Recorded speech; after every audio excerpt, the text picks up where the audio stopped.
Може би здравието и не е се, но без здравието за сите се ќе биде ништо. Ви посекуваме добре дојде и во ова издание на Медика Инфо Плюс. Емисија од областа на здравството, која што секоја недела ве информира, ве едуцира, ве насочува и ве упатува за сите оние заболувања со кои што се соочуваме во одредени моменти од нашите животи. Но осврнувајќи се на нашето секојдневие во нашиот прекрасен Охрид, кој што нуди бројни потенцијални можности за развивање на голем број на спортски активности, со себе ги поврзува сите оние ризици кои што ги сносат токму овие спортови. За денешна тема во Медика Инфо Плюс одбравме интересен спорт кој што со своите, како што кажавме, предизвици и специфика на сето она што е убаво и што го одбележува, станува збор за нуркањето, токму типично за нашето Охридско езеро. Значи, најавувам дека со гостинот во продолжение на Медика Инфо ќе имаме разговор за сите болести и заболувања кои што можат да се јават, а се карактеристични за нуркањето и за нуркачите. Затоа, како увертира во ова денешна емисија, ве поканувам да останете во продолжение со прилогот кој што го посветуваме на подводниот свет, нуркањето. Нуркањето за прв пат се појавува пред околу 5000 години пред нашата ера. Првите материјални докази може да се најдат во 885 година пред нашата ера, како и во раните записи на Херодот, грчки историчар. Со текот на времето луѓето барале начин како да останат подолго под вода. На почетокот користеле трска, а кон крајот на 16 век го направиле нуркачкото звоно. Тоа било големо звоно со отворено дно, кое вертикално со помош на тегови било спуштано во вода.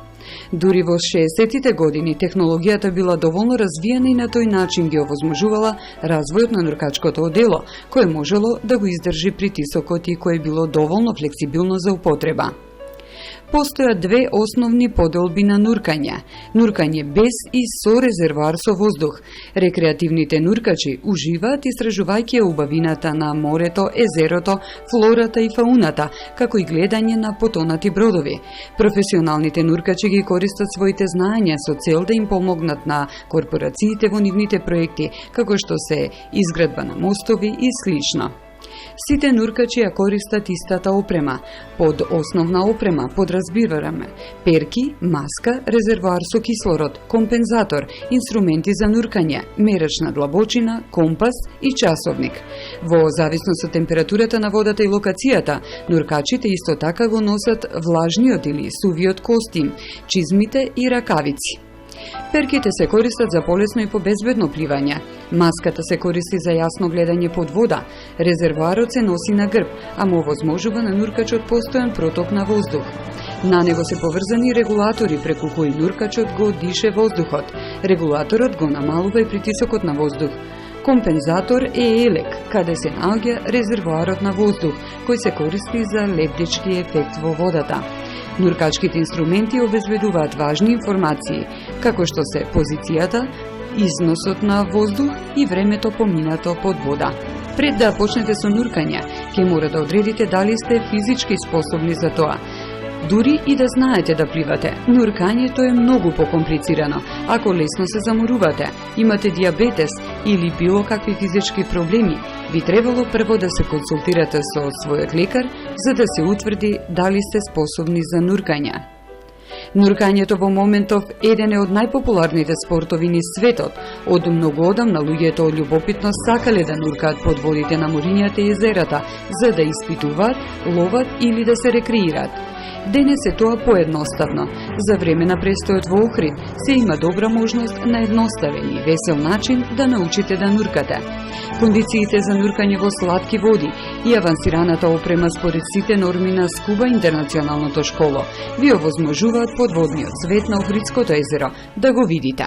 Нуркањето во длабочините на езерото истовремено и безбедно, но и весело. Во близина на заливот на Коските, како составен дел од водениот музеј во градиште, нуркачкиот центар Амфора од Охрид поседува лиценца за школување на нуркачи од страна на инструктори со богато искуство. Истовремено нуркањето во Охридското езеро е забавно, затоа што се нуди нуркање кај подводниот локалитет, ноќно нуркање, подводно фотографирање и снимање. Замислете дека до 21 метар длабочина на водата можете да гледате. Тоа е еден енормен аквариум со кристално чиста вода, каде што дивите животни се добронамерни. Не постои ни животински, ни растителен свет овде, кој што човек може да го нападне.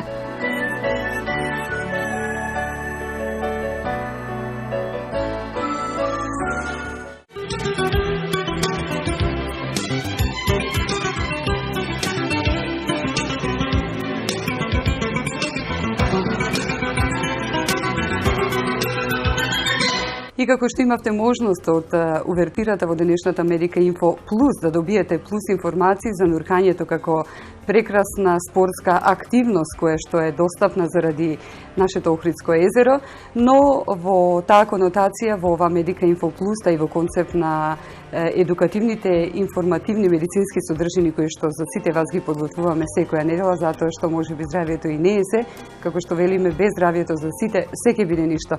Ред е да се запознаеме со она што е малку дискутирано, можеби малку познато, можеби ќе звучи предупредувачки и страшно, но сепак тука е нашиот денешен гостин, меѓународниот нуркачки инструктор Милутин Секуловски. Добре ни дојдовте. Добре најдов. И темата за која што денеска ќе зборуваме, а најавив на самиот почеток од денешната емисија, болестите кај нуркачите. И тоа го има, се разбира, присутно е со сите ризици, како што кажавме, и последици кои што покрај убавините на овој спорт и спортскиот дух и активност кои што можеме да ги перцепираме, меѓутоа тука е она темна страна за која што треба да зборуваме за да бидеме запознаени, за да можеме да превенираме, а не да ја чувствуваме. Секако. Како што кажавме, нашиот град со бројни потенцијални можности кои што ни ги нуди езерото, сме посебни на кои што ни е достапна техниката на нуркање. Колку нуркањето е интересно и атрактивно, вие сте релевантен фактор за да ни кажете како меѓународен нуркачки инструктор и човек кој што малте не секој ден е под вода. Додека нуркањето представуваше пред 50 на години табу тема, верувајте дека може да секој трет жител на земјинава топка нурка. Така и имајќи во предвид дека сите оние активности кои се случуваат во светот на рекреативно нуркање, така и во Охрид се формира еден модерен интернационален нуркачки центар во кој има одличен тим на меѓународни инструктори, верифицирани со меѓународно осигурување и лиценца за инструктори, значи одличен кадар, 30 на комплети на нуркачка опрема и места за нуркање, верувајте дека, иако не станува збор за тропска вода, каде што ќе гледате шарени рибчиња, секако дека Охридското езеро нуди доста потенцијали во однос на развиток на овој спорт или рекреација, да го наречам така. Би спомнал тука дека доста преисториски населби, интересни да видите нешто старо 3200 години под вода, понатака ендемични видови на флора и фауна кои се достапни или можете да ги видите само во Охридското езеро. Би спомнал Охридската пастрнка, Охридскиот тркалезен сунгер и ред други места кои можете да ги посетите како одлични локации. А посебно би потенцирал бистра и доста провидна вода. Ова всушност се сите оние можности кои што вие како инструктор од Нуркачкиот центар Амфора, да напоменеме, ни доаѓате и впрочем како нивни представник, и воопшто како инструктор имате можност да им го презентирате како увертира пред да влегуваат во вода, што да очекуваат од длабочините на Охридското езеро. Покрај надворешната, значи постои подводен свет кој што изобилува со својата убавина. Така, но поводот што денеска сме тука е сето на непознавање на тие техники на нуркање кои што на почеток нели на некои ентузијаст ги подучувате. Непочитувањето на одредени правила кои што понатака со самиот терк на инструкциите треба да се почитуваат и се разбира несоодветната нуркачка опрема резултираат со несакан исход, за жал дури исходот може да биде и со смртни фатални последици. Па видите, нуркањето е релативно безбеден спорт, од аспект на тоа да секоја година на сите семинари, конгреси и сите информации кои доаѓаат низ светов, милиони нуркачи легуваат под вода, а можноста за одредени повреди, заболувања или некои состојби кои се јавуваат под вода се минимални. Секако, она што го спомнавте, треба не е доволно да се стави една нуркачка опрема на себе и да влезете во вода да нуркате. Во текот на емисијата ќе ги образложиме сите тие работи дека не оди баш така, треба добра едукација, квалитетна и сервисирана опрема, логистичка подршка, како што би спомнал хипербаричната комора, која е тука, и доктор Балевски, кој е спремен во секое време да помогне во одредени ситуации, квалитетен кадар и нормално, добро испланирано нуркање да не дојде до тие последици. Так. Но сите нуркачки активности, иако кажавме дека во глобална земена станува збор за еден од побезбедните спортови, но сепак тие активности носат одреден ризик, иако можеби неговата инциденца би рекле е реткост од појава на декомпресивни пореметувања, тоа е всушност она за што ќе зборуваме, или дисбаризам. Кои се повреди, заболувања и состојби, господине Секуловски, кои што се јавуваат при нуркањето? Тоа е она што... Така е. Пред да почнам да ги образложувам сите овие работи, јас би спомнал дека во главном за сите оние несреќи кои се случуваат во нуркањето е човечки фактор. Но сакам во текот на емисијава да кажеме нешто повеќе за декомпресиона болест. Ќе спомниме нешто за баротраума, баротраума на белите дробови, ќе спомниме нешто баротраума на уво. Понатака ќе кажеме нешто за азотна наркоза, ќе кажеме за труење со кислород и труење со јаглероден диоксид. Иако е широка лепеза на одредени состојби кои се јавуваат, овие се најчестите, ви рекла. Овие се најчестите и најфатални во одредена ситуација. Може би токму тоа што како табу би рекле, и иако ни е достапен овој спорт во Охрид би рекле, но сепак интересот не е онолкав каков што би требало да биде за град со езеро, заради непознавањето токму на сите оние покрепозитивни и негативни ефекти кои што може да се јават од самото нуркање како спортска активност. Може би токму со овие информации ќе охрабриме некој да објаснеме дека сите тие, како што кажав, иако пореметувања сносат човечки фактори и ризик, но сепак се присутни, треба да се внимава на сето тоа, што ги типизира, што ги карактеризира и на кој начин да се заштитиме од сето тоа. Тоа ќе биде она што во продолжение ќе го зборуваме така. Во овие моменти би сакала да ве одморам малку од увертирата која што ја дадовме во денешниот почеток на Медика Инфо Плюс и разговорот со господинот Милутин Секуловски, меѓународен нуркачки инструктор. Најавивме дека ќе зборуваме за болестите кои што се типични кај нуркачите, но како што израствената состојба и сите овие болести кои што не карактеризираат и секојдневно не се соочуваме со сите нив, сепак и здравјето на нашите зъби е од особена важност. Во тој сегмент веќе навлегуваме во доменот на делување на нашите генерални спонзори, стоматолошкиот центар доктор Батковски, кој што во секоја Медика Инфо ве упатува, ви сугерира и ја уважува здравствената состојба безпрекорна на нашите зъби. Што овој пат упатија до сите вас како порака да слушнеме од прилогот на стоматолошкиот центар доктор Батковски, кои што ја прават нашата насмевка да биде совршена, а веднаш потоа со палетата на здрави производи од Биокосмос, продавниците за здрава храна, како што имавте можност во минатото издание да погледнете за дел од палетата на сокови кои што се на природна база, овој пат нешто слично, карактеристично за овој период. Одиме со доктор Батковски стоматолошки центар и Биокосмос. Со залевање на зъбите до подолг век и поздрава насмевка. Ова ефикасна и едноставна метода на заштита на трајните зъби е дел од секојдневната практика во стоматолошкиот центар доктор Батковски. Залевањето како постапка значи всушност пополнување на природните јамички и вдлабнатинки на секој зъб во кои многу често навлегуваат остатоци од храна, кои придонесуваат за расипување на зъбите. Доктор Катерина Цановска-Верушевска вели дека залевањето на зъбите е можно на неинвазивен и инвазивен начин, но дека многу почесто се случува инвазивно залевање на зъбите. Во нашата ординација ние го користиме вториот начин, а тоа е инвазивниот начин на залевање, затоа што многу често овие јамички, овие бразди, значи не се праволиниски во длабочина, често пати знаат да завршуваат ампуларно, односно да бидат проширени во долниот дел, така да со самото четкање со четкичката ние не можеме да ги извадиме сите остатоци од храна, од меки наслаги кои што се наоѓаат натре во јамичката. затоа прво со едно фисурно борирче со турбината ги зарамнуваме рабовите на самата јамичка, подоцна правиме нагризување со киселина, четкање добро со четкичката, со абразивна паста и потоа поставување на залевач. Најчесто ги користиме композитните и гласиономерните залевачи.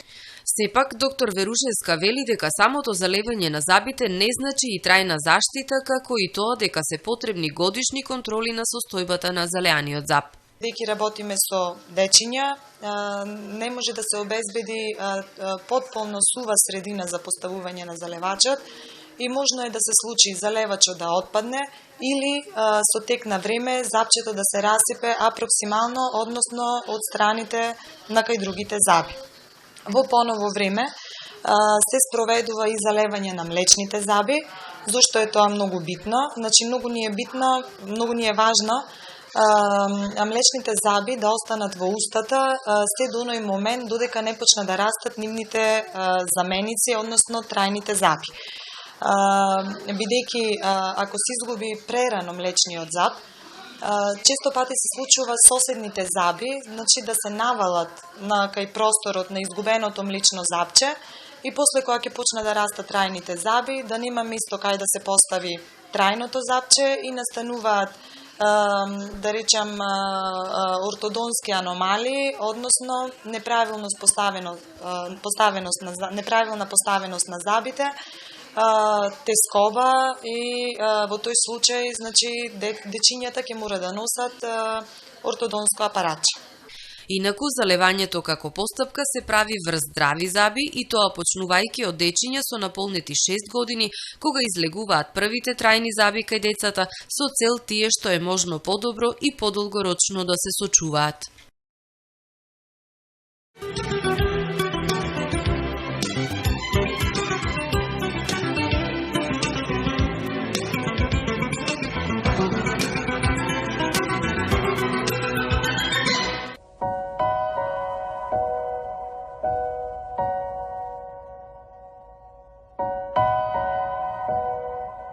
Поздрав до сите гледачи на ТВМ телевизија и до Инфомедика Плюс емисијата. Ние се наоѓаме во светот на здравата исхрана. Тука, замислете, се наоѓа во нашиот град, тоа е продавницата на Биокосмос. Иако минатото издание на Инфомедика Плюс Христина ни кажа нешто повеќе за соковите кои што можете да ги најдете во продавниците на Биокосмос, сега ќе се сконцентрираме на сокот едно овошје кое што во овој период од годината на вистина ни е потребно на сите. Ќе зборуваме нешто повеќе за аронијата, а Надица ќе ни каже и ќе ни објасни стручно зашто станува збор и во која форма можат аронијата тука да ја најдат, барем кога станува збор за течена форма, предпоставувам. Надица, прво ти посакам добре дојде во Инфомедика Плюс емисијата и предпоставувам ова е овошје кое што е навистина богато со витамин С, па да почнеме од тука колку е важно.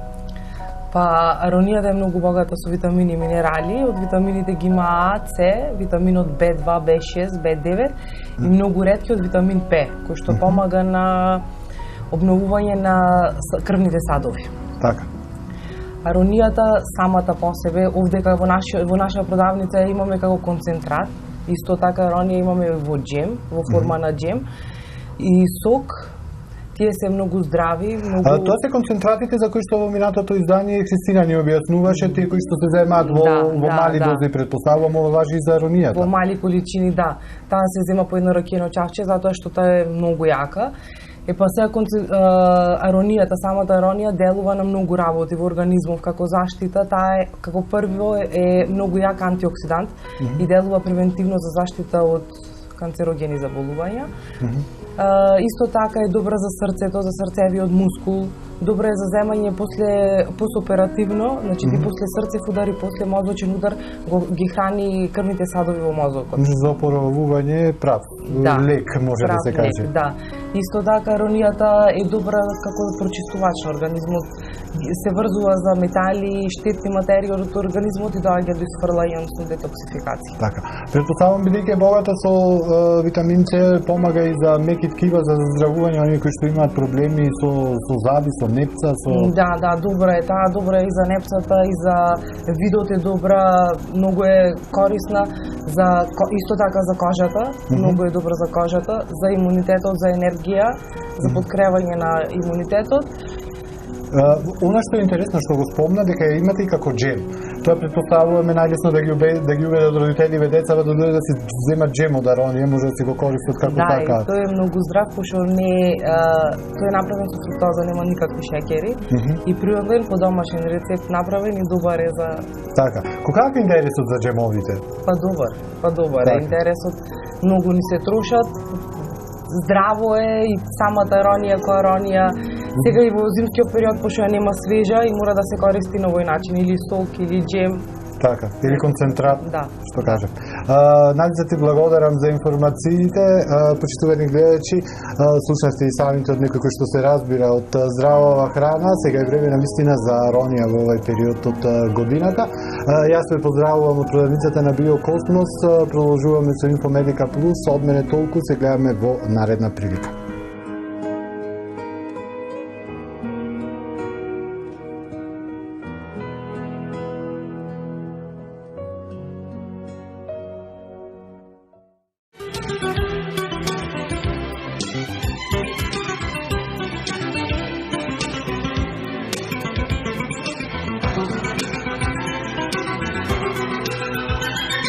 Ете така, после кратката пауза се враќаме повторно на разговорот со нашиот гостин Милутин Секуловски, меѓународен нуркачки инструктор.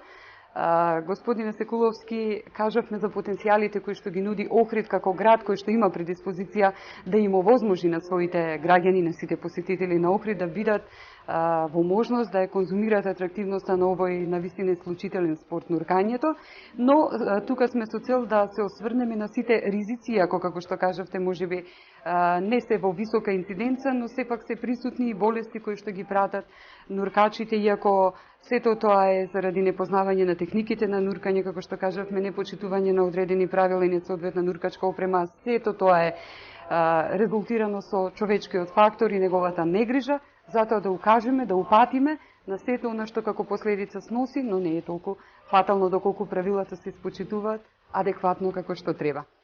Ги споменавте декомпресивните пореметувања воопшто за што ќе зборуваме, но декомпресивната болест е најдраматичен облик на декомпресивно пореметување и се јавува во неколку облици, чинам, нели? Кои се основните знаци и симптоми, би кажале сега да започнеме еден по еден на декомпресивната болест? Вака, за да навлеземе малку во декомпресивната болест, еден мал краток историјат. Значи, декомпресивната болест, за самата болест се знае повеќе од 150 години, сигурно, но ќе спомнам дека декомпресивната болест се вика и кесонска болест, или во Соединетите Американски држави ја викаат Бенс. Кесонска болест, значи работниците кои работеле во кесони, крајот на 17 и 18 век, сите работници кои работеле во кесони, значи тоа се звона, кои се диши под зголемен притисок. При излегување горе веќе се јавувале симптоми, како што се болки во зглобовите и мускулите. Некои луѓе останале парализирани, дошло до смрт или икс такви причини кои се јавиле после нуркање односно нуркање под зголемен притисок. Ќе го спојам тоа со Џон Скот Халден, кој заинтересиран од и пред него сите медицинари кои работеле на таа проблематика, тој увидел дека причина за настанување на декомпресијна болест е исклучиво азотот кој е сатуриран или високот на азот кој е сатуриран во ткивата во организмот. Сега, зошто толку е сатуриран и зошто ги прави тие проблеми? Затоа, за да ги одгонетниме тие тајни, јас би почнал со облиците на декомпресијна болест. За да почнеме со првиот облик на декомпресијна болест, кажувам дека кога се диши под дејство на зголемен притисок, количината на потрошувачка на воздух е поголема во зависност од длабочината, аналогно на тоа се зголемува односно абсорбцијата или сатурацијата на азот е се поголема и поголема во ткивата во организмот. Ако остане во таа состојба и ако не се испровоцира тој азот, тогаш никогаш нема да дојде до декомпресиона болест. Но, ајде да ги спомниме облиците. Коцкено зглобен и мускулен облик. Кога нагло се излезе или кога се испровоцира тој азот, меурчињата на азот, на вишокот на азот, завршуваат, односно се локализираат покрај зглобовите, претежно на горните екстремитети, а исто така се јавуваат и на долните екстремитети. Доаѓа до болка од нормален до неиздржлив интензитет. Значи, огромни болки и то место се јавува оток и пореметена е циркулацијата на крв и довод на кислород во тој дел на телото. Понатака би го спомнал срцево и белодробен облик. Срцево и белодробен облик, верувајте дека десната страна на срцето уместо чиста крв има веќе десната страна е полна со пена од меури. Тие меури продолжуваат, не може едноставно да биде нормална циркулација на крв и одат према мозокот. Сем белодробниот дел, значи белодробните белите дробови, го зафаќа и мозокот. Какви симптоми се јавуваат? Може да се јавуваат вртоглавици, може да се јави несвесници, може неможност на говор, на вид и така натаму. Све зависи каде се локализирани меурчињата на азот во оваа ситуација. Доста тежок облик и можност за престанок на работа на срцето, затоа што не е во состојба како посебен мускул да носи крв, туку носи само меури. Понатака би спомнал за еден облик кој е малку полесен, тој е кожен облик на декомпресиона болест. Во овој облик меурчињата излегуваат претежно на грбот, со допир на тие меурчиња доаѓа едноставно пукаат на допир. Тоа е полесен облик, не се зафатени витални функции во организмот. Се јавува сува кожа, се јавува марморизација на кожата, односно на било кое место на телото да притисните или има ставено каиш или било што, одма се јавуваат модринки. Или предзнак е пецкање и чешање на кожата. Полесен облик. Но еден од најнепопуларен облик, кој ќе го спомнам, е нервниот облик на декомпресиона болест. Меурчињата на вишокот на азот се формираат и се локализираат покрај арбетниот мозок. Доаѓа до прекинување на комуникација на нервите и симптоми на таа декомпресиона болест, односно на овој облик, се парализи претежно на долните екстремитети, но се јавуваат и квадроплегија, се јавуваат проблеми со мокрење, се јавуваат неможност на мокрење, се јавуваат проблеми на парези, неможност на воспоставување тонус и така натаму. Но иако инциденцата на овие инциденти е можеби ретка, сепак од особена важност после било каков и да е облик на декомпресиона болест, најважни се основните мерки на прва помош на нуркачот на самото место на изнуркување. Кои се тие мерки на прва помош кои што мора да се превземат од страна стручно лице, се разбира, лице обучено, би рекла? Јасно. Тоа е суштината, така? Тоа што го кажувате. Затоа што ако вие не ги препознавате симптомите, ако не сте влегле во таа проблематика, ако не сте сертифициран нуркач, вие нема да препознаете симптоми на одредено заболување или повреда. Пред се вадење на нуркачот од вода, на лице место реанимација, нормално да се воспостави, ако има потреба да се воспостави дишење и циркулација, потоа одма на лице место, затоа и ние во нуркачките центри ги имаме како комплети, му се дава 100% кислород. Тој 100% кислород кој се дава по центрите не е доволен за да може неколку сати да отретирате заболениот или повредениот во овој случај, туку се додека не дојде брза медицинска помош. Но, од есенцијално значење е што побрзо да се интервенира, односно да се препознаат симптомите, да се даде 100% кислород, да се повика брза помош и секако после тоа следува понатака лечење. Така, понатаму како облик на терапија еднократен во зависност од степенот или на инвазија кој што го направила декомпресивната болест, еднократен или повеќекратен третман во хипербаричната комора. Тој имавме можност минатата недела да го разговараме со доктор Балевски. За среќа ја имаме и декомпресивната хипербаричната комора во нашиот Охрид.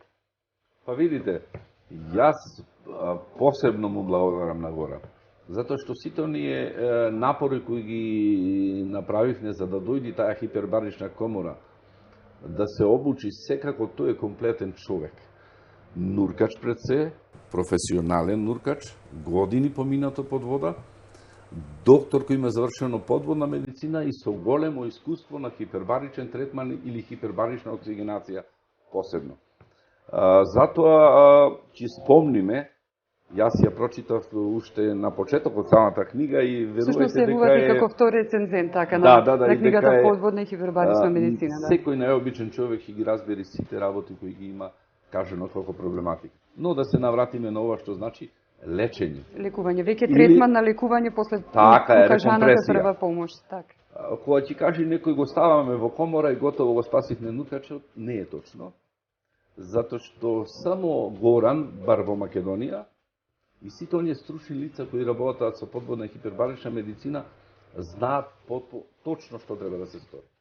Но, да им објасниме на гледачите зошто во хипербарична комора. Замислите, по Боил Мариотов закон, милчињата кога излегуваат нагоре се шират и одредено место е зафатено со тие милчиња. Сега, кога го ставаме во комора, набиваме притисок во комората, кога набиваме притисок, исто по Боил Мариотов закон, кога се зголемува притисокот, волуменот на гасот се смалува. Така да тие милчиња, каде што се прошириле, каде што прекинале дел од таа циркулација на крв и така натаму, се смалуваат и почнува проток на кислород и крв и воедно кислород низ целиот организам. Значи, основата е да се смалат тие меурчиња под дејство на зголемен притисок. Но, понатака, какви повреди, какви ефекти се јавиле, кој облик на декомпресиона болест, то трае. Значи, таа терапија или рекомпресија, понатамошно лечење, трае во зависност од степенот на загрозеност, односно степенот на зафатени витални функции и други работи. Можам да спомнам дека хипербаричната комора има спасено многу животи низ светот. Токму тоа сакав да ве прашам за Охридската хипербарична комора, колку често ја користите и за која намена најчесто? Кога сме веќе кај неа? Морам да се спомнам и на презентација на книгата на доктор Балевски и да се спомнам на она што го кажа дека имаше еден случај кој нуркач од Србија доби декомпресиона болест и то најнеблагодарен нервен облик на декомпресиона болест. Ако доктор Балевски не беше тука, па можам да кажам и колегите негови од тој човек и јас лично, што ги препознавме на лице место симптомите за што станува збор, тој ќе беше или тежок инвалид или ќе беше мртв.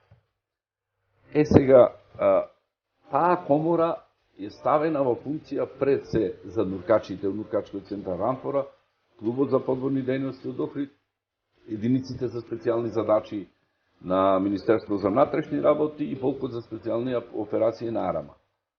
Погрешно е ако некој речи да, некој клуб, некој човек од страна дека ние имаме комора, нема никаков проблем.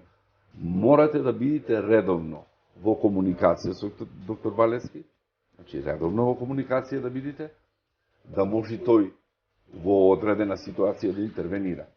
Но хипербаричната комора има помогнато и во други работи, други заболувања, други повреди. Во функција на вашата дејност, еве во конкретниот случај, значи апсолутно искористен максимално нејзиниот потенцијал. Сигурно. И подготвително дали ја користите за... Вака, ние лично во Охрид комората е само за нуркачите, но сепак сакам во овој случај што го кажувам за нервниот облик на декомпресиона болест, дека воопшто не настана од човек кој не ја познава таа проблематика. Профилот на нуркање го гледавме дека е направен школски, одличен. Нуркаја со мешавина на гасови, не со компримиран воздух. Тројца нуркачи беа, а еден доби декомпресиона болест. Токму тоа е она што следно го зборуваме. Кои се профилактичките мерки за да се спречи декомпресиона болест, кога ете се било запазено во рамките на таа процедура?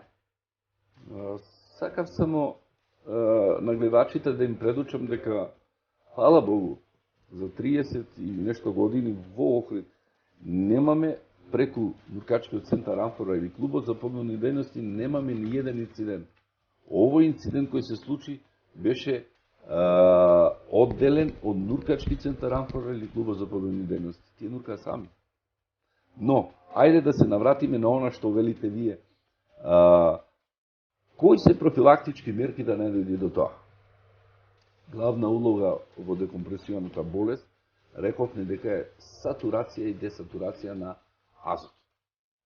Азотот, кој го дишиме преку воздухот, значи го има некаде 78%, вишокот на азот се сатурира во ткивова и стои притаен.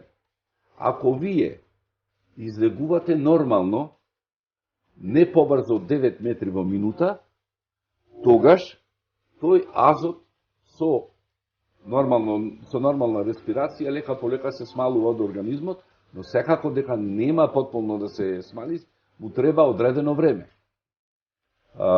Затоа, една од профилактичките мерки е да не се излегува побрзо при изнуркување, значи да не се движиме побрзо 9 метри во минута.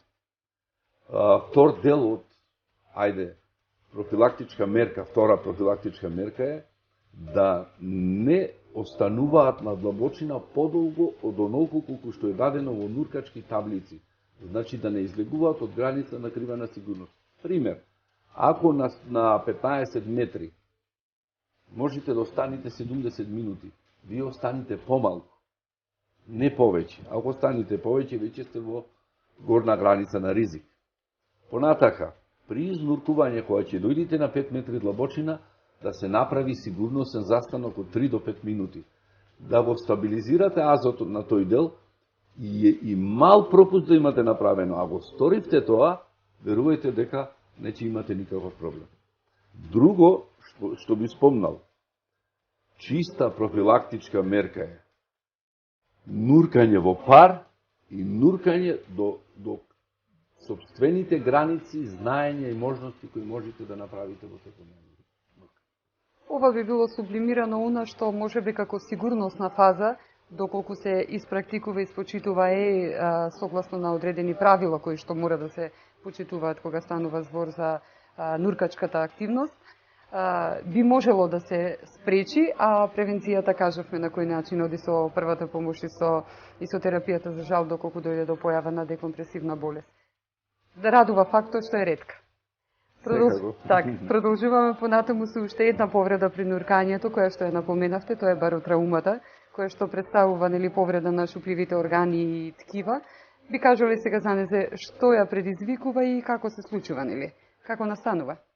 Самиот збор, баротраума, значи повреда настаната од притисок.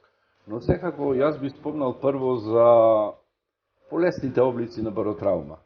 Фактички, баротраума настанува кога вишок на воздух во одредена ситуација не може да се изврли или при компресија одредени физиолошки процеси или проблеми кои се јавуваат за време на зануркувањето. Затоа би почнал со баротраума на уво. Повторно би го спомнал Бойлморовиот закон. Кога зануркуваме надолу, пошто во средното уво, измеѓу ушното тапанче и средното уво постои воздух, тој воздух се смалува, односно волуменот негов се смалува и ушната мембрана оди навнатре. Ние за да можеме да го продолжиме нуркањето, кога одиме према длабочина, мораме да дадеме количина на воздух во средното уво, односно да го изедначиме. Тоа се вика компензација или изедначување на притисок. Ако не го сториме тоа, претежно има неколку можности има за изедначување, тоа е Васаловин метод, тука е голтање на кнедли или помрднување на вилицата. Секако, ние треба да доведеме количина на воздух. Ако не го сториме, може да дојди до крвен подлив, и ако продолжиме према длабочина, може да дојди до руптура на ушното тапанче, навлегување вода во средното уво, да дојди до дезориентација, болки и така натаму. Ајде да речеме да е некој полесен облик, би спомнал исто така, можеме да го кажеме од технички дел баротраума на маска или од медицински баротраума на очи.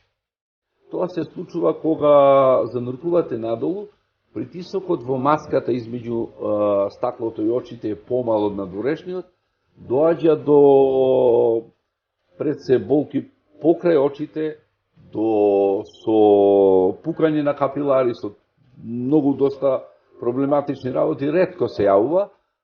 Доволно е само да го изедначите притисокот во маската со дување низ носот, да го изедначите со надворешниот. Многу едноставно. Но, секако, дека ако станува збор за баротраума, како термин, пред се мисли на баротраума на белите дробови. Така. Токму тоа нуркачка баротраума на белите дробови, како што кажавте, сега и таа се јавува во одредени облици.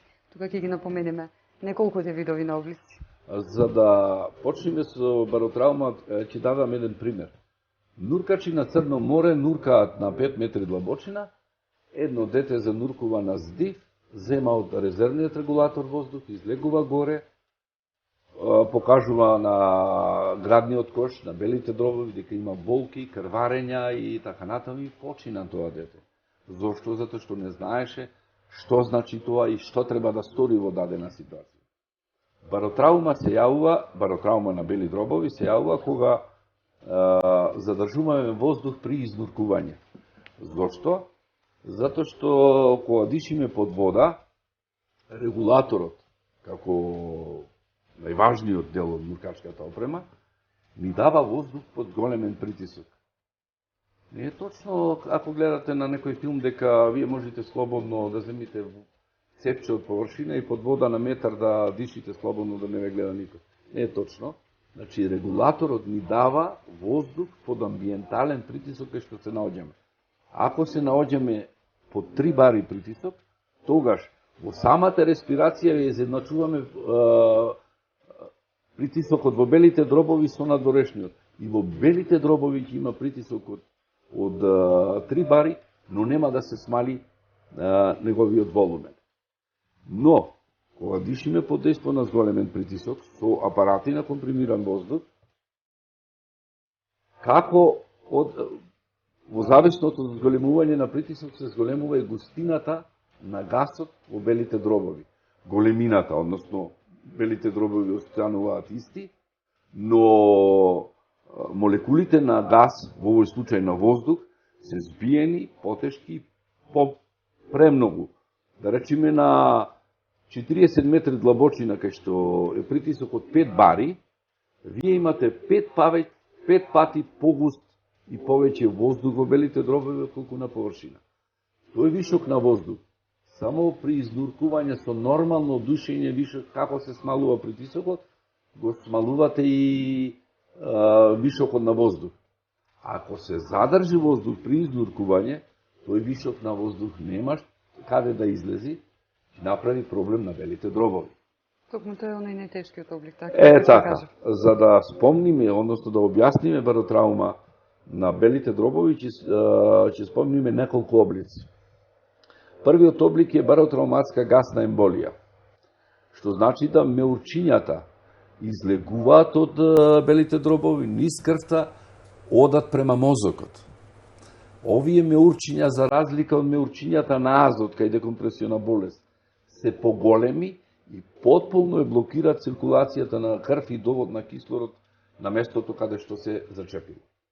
Зато емболија доаѓа од грчкиот збор емболус, што значи чеп или зачепување. Тоа меурче ќе зачепи одреден дел во пред се на витални функции. Кога ќе стигне до мозокот, се јавува слепило, се јавува неможност на говор, несвесници, вртоглавици и нормално, ако се чека повеќе време, после 4 минути, мозочното ткиво изумира и доаѓа до фатални последици. Втор облик на баротраума би спомнал медиастинален емфизем. Меурчињата излегуваат покрај срцето и белите дробови, прават компресија на белите дробови на срцето, лесно може да се јави, се јавува силна болка во градите, неможност на нормална респирација и исто така е доста проблематичен облик, односно доведува до тешки повреди. Трет облик е подкожен емфизем.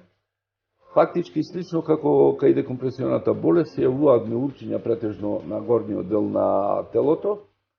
Со допир тие меурчиња пукаат, се јавува сува кожа, едноставно кога ќе ја фатите кожата како да газите по тазе снег, крцкава кожа. Секако дека е тој полесен облик, не се зафатени витални функции, но секако не мора да значи дека ако има само кожен облик и дека мора да го има само тој облик. Во зависност од пропустот што е направен, може и сите облици. И како четврти облик би го спомнал пнeuмоторакс. Меурчињата, значи алвеолите на белите дробови на одредено место пукаат. Меурчињата се локализираат покрај белодробната марамица и белите дробови. Не можете вишокот на воздух да го изфрлите со нормална респирација и тој само се зголемува. Доаѓа до колапс на едното или двете белодробни крила и престанок на работа на срцето. Кај овој облик е битно да се знае дека задолжителна е хируршка интервенција.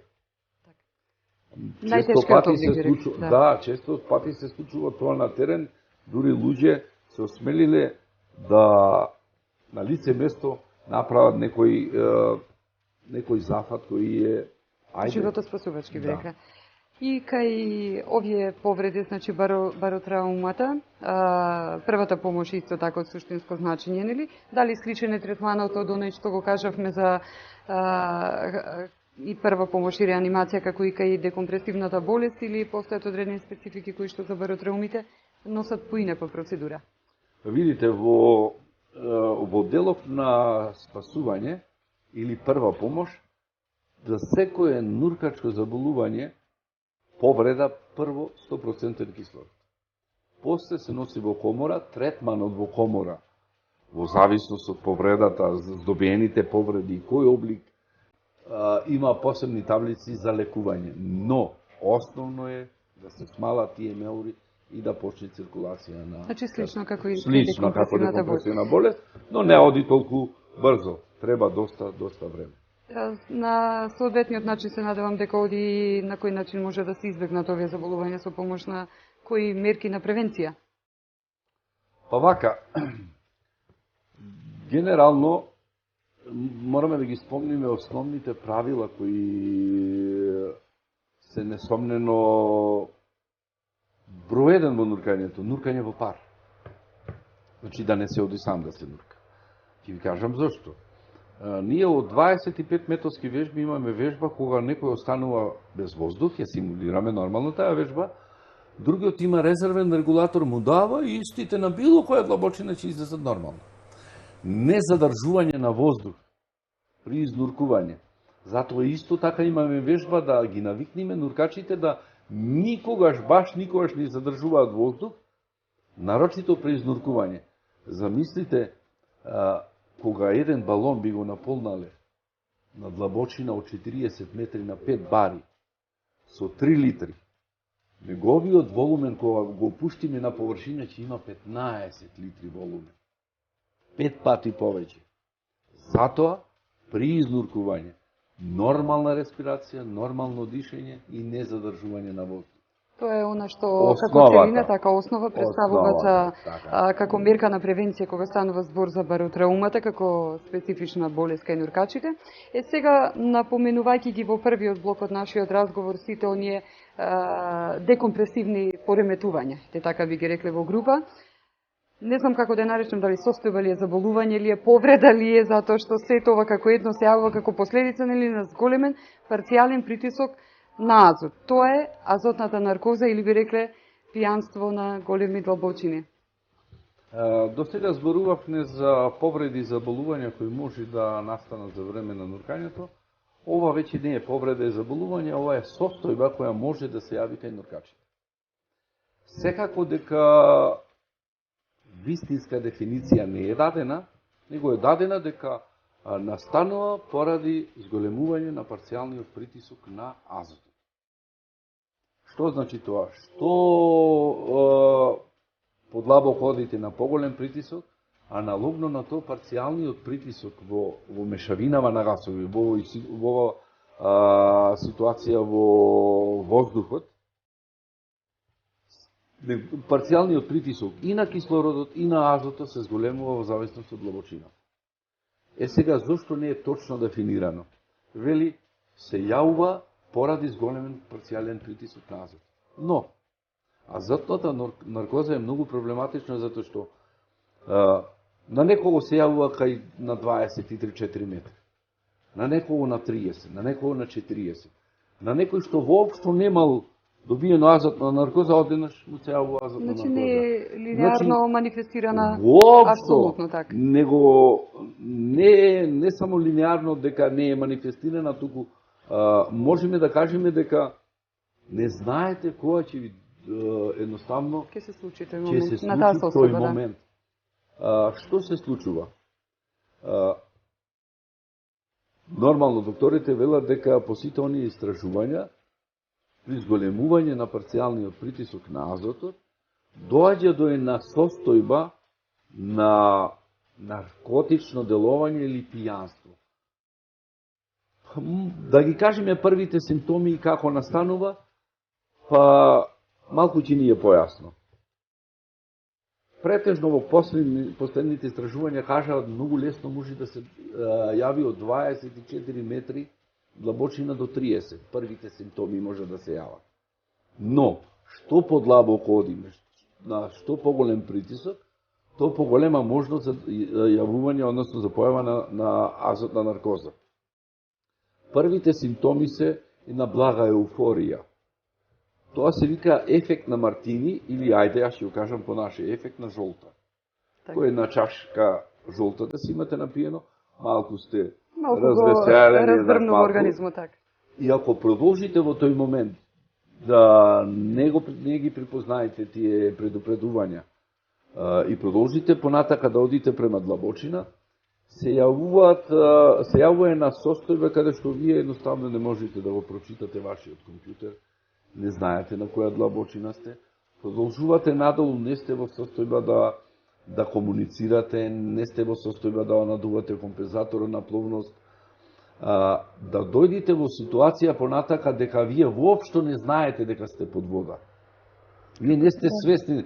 Доста нуркачи кои се граничи со руски рулет, што подлабоко да слезат со компримиран воздух, се распремале со премата долу, некои свират гитара, некои не знам што таму. Наркоза, како што кажете. Воопшто не знаат за себе. Но, како да се справиме со ова работа? На самите предавања им кажуваме и симптомите и кои се начини, односно профилактички мерки.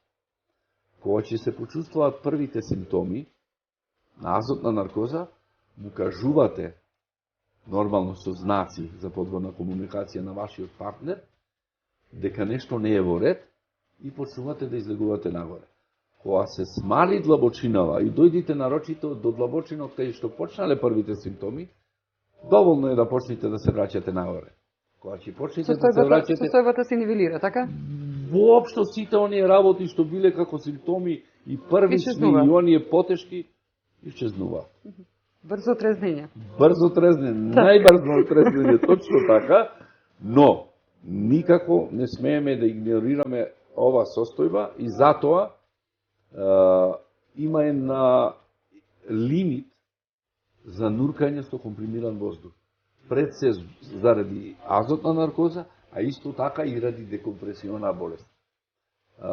Максимална длабочина која се препорачува за рекреативни нуркање е 30 метри, а максимална длабочина за рекреативно нуркање за нуркачи кој има завршено курс длабинско нуркање до 40 метри.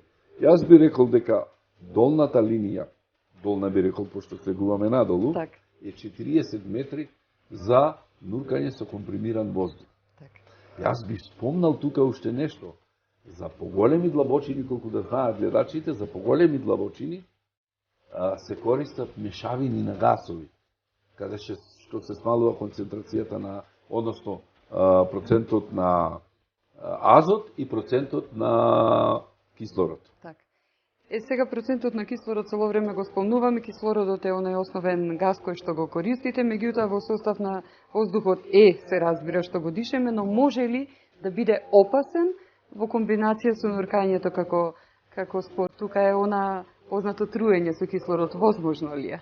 Да. Фрапантно звучи, но Да. е веројатно, така. Да, сигурно хипероксија или труење со кислород настанува кога парцијалниот притисок, различни цифри ќе ви кажам, пред се кажани се дека настанува кога парцијалниот притисок на кислородот достигне 2 бари или повеќе, но исто така зависи од самата експозиција, колку време сте дишеле одреден процент на кислород.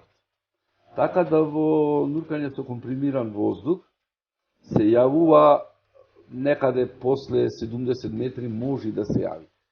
Иако рековме 2 бари, во последно ради безбедност дадено максимално да парцијалниот притисок достигне до 1,6 бари. Така да лимитирана е длабочината, значи смалена таа длабочина. Тоа е всушност еден од начините на кои што се регулира, се спречува труењето на кислород. Тоа Да. една од мерките. Сите кои се бават со научни истражувања, медицински научни истражувања од оваа проблематика велат, ајде да им кажеме ние да не си прават екскурзии непотребни, ова е лимитот. Но, што се случува? Иако хемоглобинот некаде е заситен околу 97%, вишокот на кислород се акумулира во крвната плазма. И се таложи и седи. Се додека не дојди до одредено при смалување на притисокот да се активира кислородот. Постанува токсичен и би ги спомнал не ефекти, би ги спомнал 2 облици на труење со кислород. Еден е Пол-Бертов ефект, кој го третира труење со кислород кој е поврзано со централниот нервен систем. И Лоренц-Смитов ефект кој кажува, малку полесен облик, кој кажува за делов на труење на кислород поврзано со белите дробови. Првиот облик, Пол-Бертов облик, се јавува, може да се јави некојаш без предупредување, што е страшно.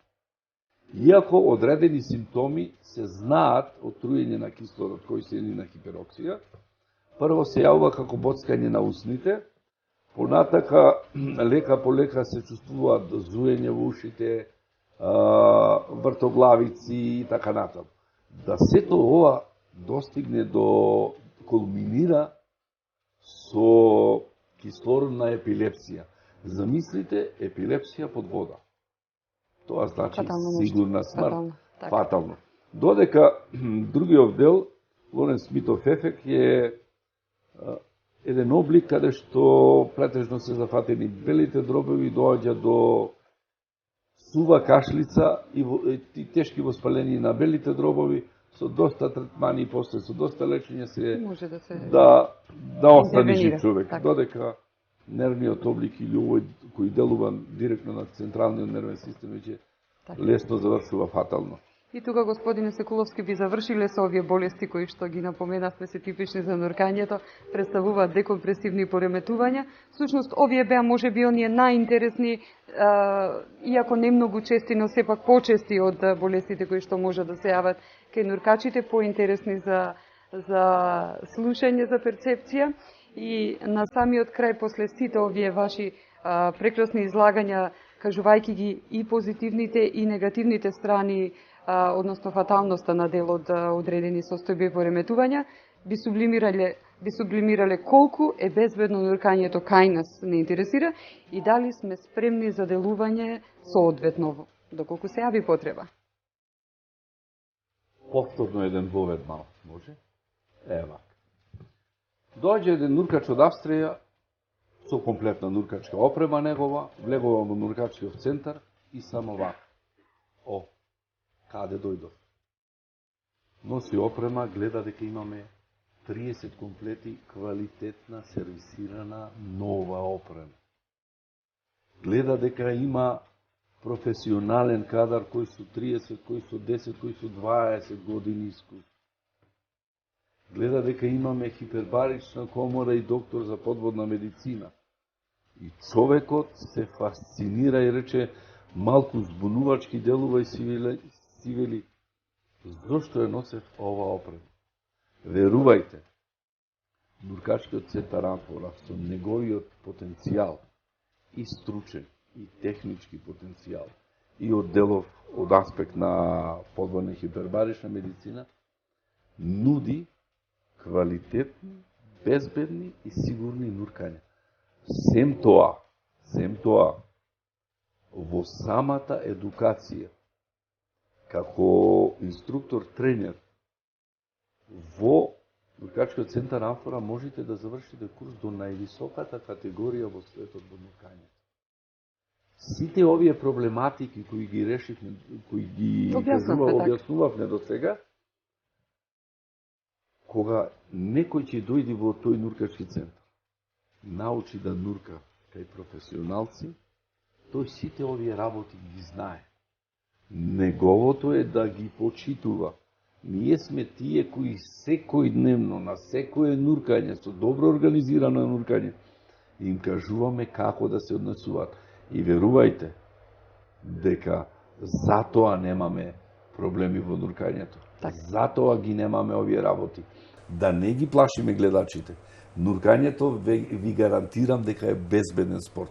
Нормално, квалитетна сервисирана опрема, едукативен кадар и секако дека човек кој ја врши селекцијата за подводна, односно за сите курсеви, доктор Горан Балевски, и нормално ова книга што стои пред нас е добредојдена за сите нуркачи и за сите оние кои ќе се понатака. Токму со тоа сакав и да завршиме нашата Америка Инфо. Мала земја со големи можности и потенцијали кои што ги користите. На телевизискиот аудиториум останува да го избере можеби нуркањето како пасија, како спорт, како рекреација, како и да е, како една прекрасна спортска активност која што ќе го збогати социјалниот живот на индивидуата, а се разбира и ќе допринесе нели со сето тоа да го збогатите бројот на членовите во нуркачкиот центар Амфора. Вие секако како нивни инструктор, меѓународен нуркачки инструктор, кој што при сите тие, како што кажавте, обуки кои што ги поминува една индивидуа кој што се упатува кај вас, укажувате на сите овие болести кои што кажавме, состојби, декомпресиони пореметувања за кои што зборувавме денеска, да објасниме дека постојат, но дека не се толку фрапантно нешто доколку се почитуваат одредените правила. И се разбира, врв на сето тоа беше сето она што како во прирачник е опишано во неодамна издадената книга на доктор Горан Балевски Подводна и хипербарична медицина, што и како прирачник би рекле служи за ентузијастите, за нуркачите и се разбира за стручниот персонал, за докторите. Вие како втор рецензент, особено задоволство е што ви имав во мојата Медика Инфо. Ви благодарам и вас, добро што ги начнавме овие теми, Затоа што секако знам дека и од разговори и од дружење со луѓе дека доста голема непознаница е ова, а треба да им се пренесе на сите гледачи, сите луѓе да им се пренесе ова дека да, може безбедно да се нурка, ако ги почитувате овие работи. Така. И со што би започнале, ако не со непознатото? Се надевам дека дел од одговорите ги дадовме вечера. Благодарам господине Секуловски што бевте дел од вечерашната Медика Инфо Плюс и се надевам дека некогаш ќе имаме повторно можност да укажеме, можеби во друг информативен блок, на сите оние бенефити кои што постојани како проекти ги практикувате на терен, секојдневно ги конзумирате убавините на подводниот свет на Охридското езеро, нема да ве должиме повеќе од слободното време кој што го имате и вечерва се надевам дека повторно ќе бидете дел од лабочините. Ќе уживате. Секако ви благодарам и вас затоа што верувајте дека од отворањето на